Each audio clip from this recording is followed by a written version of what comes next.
Mark Carney just walked out of a major economic summit, and what he said on his way out should concern every American worker right now. Because while Washington celebrates new tariff announcements, the numbers that just dropped tell a very different story. 420,000 jobs. That's not a projection. That's not a worst-case scenario. That's the preliminary assessment from economic analysts of what's now at risk because of how these tariffs are playing out. And here's what almost nobody is talking about. This isn't just about trade policy anymore.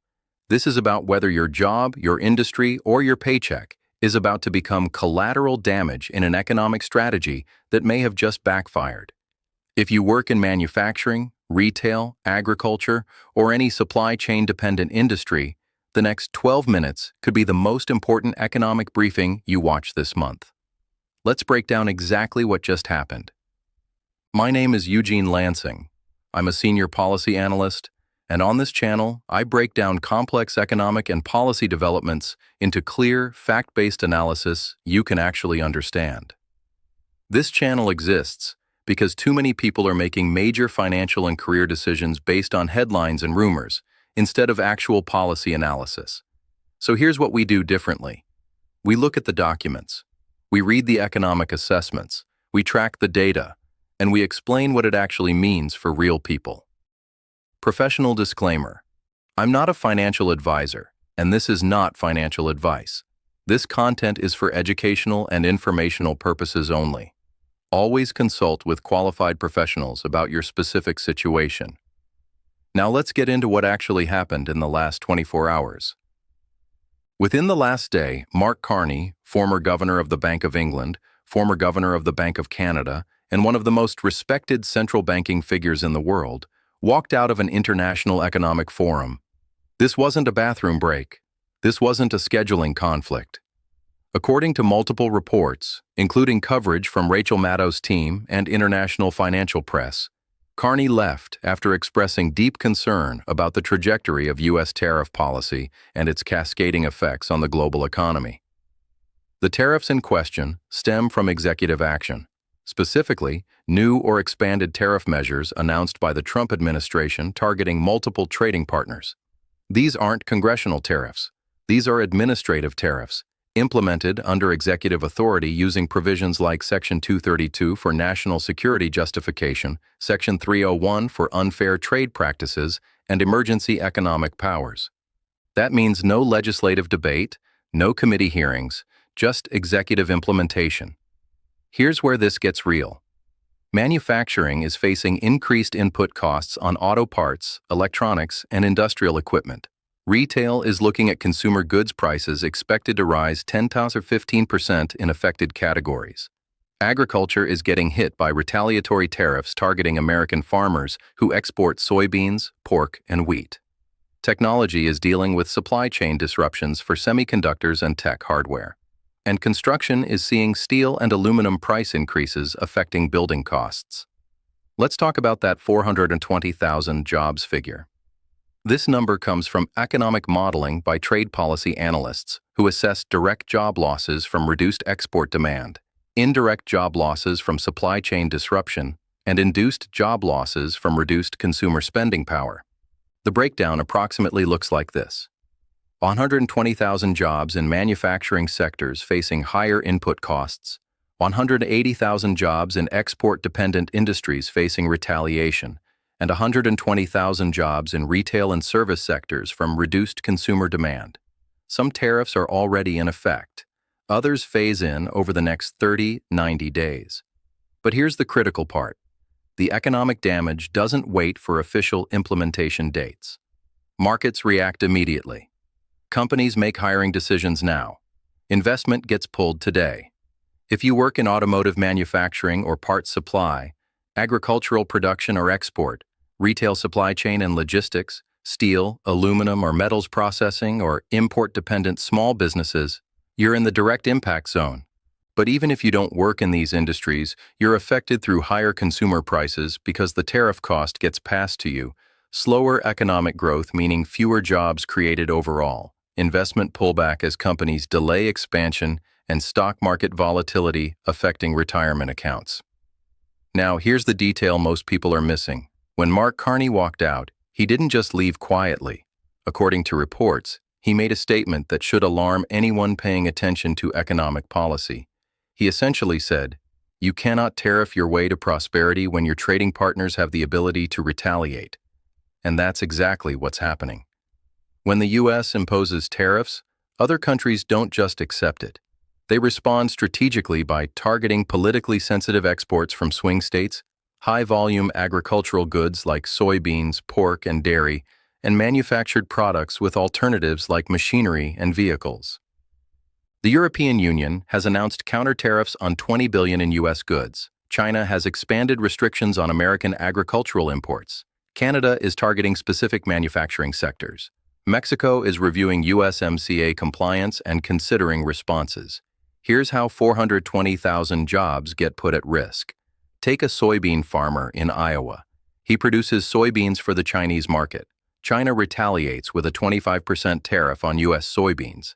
Chinese buyers switch to Brazilian suppliers. The Iowa farmer loses contracts. Storage facilities, transportation, and processing plants all reduce staff. One farm's lost export equals dozens of supply chain jobs affected. Or take an auto parts manufacturer in Michigan. They import steel for parts production. The steel tariff increases costs by 18%. The company can't pass the full cost to automakers because they have alternatives. Profit margins collapse. The plant announces layoffs to maintain viability. But there's one aspect of this that could affect you even if you're not in manufacturing or agriculture. And that's inflation. Tariffs are taxes on imported goods. When companies pay those taxes, they have three options: absorb the cost, which reduces profits and leads to layoffs; pass it to consumers, which raises prices and triggers inflation; or find alternative suppliers, which disrupts supply chains and causes delays. Most companies do a combination of all three. Preliminary estimates suggest appliances will see an 8–12% price increase, electronics 10–15%, vehicles an additional $2,000–3,500 per unit, clothing 5–8%, and food from agricultural retaliation disruption around 3–5%. For an average household, that's approximately $1,200–1,800 per year in additional costs. Let me give you a realistic scenario. Meet Sarah, a production supervisor at a mid-sized manufacturing plant in Ohio. Her company makes automotive components. They employ 340 people. Before the tariffs, the company imported specialized steel at $800 per ton. They were profitable, growing, planning to add a second shift. After the tariffs, that same steel now costs $1,050 per ton. That's a 31% increase in their primary input cost. The company tried to negotiate price increases with their automotive clients. The clients said, "We can get these parts from Mexico for less now. Match that price or we'll switch suppliers." Sarah's company now faces an impossible choice: accept lower margins and cut staff, lose the contracts entirely and potentially close, or move production to Mexico themselves. Sarah just got notice that her plant is evaluating workforce optimization. That's corporate language for layoffs are coming. She's 48 years old. She's been in manufacturing for 22 years, and she's now updating her resume because of a trade policy decision she had no vote on. Multiply Sarah by 420,000. So what can you actually do? First, assess your exposure.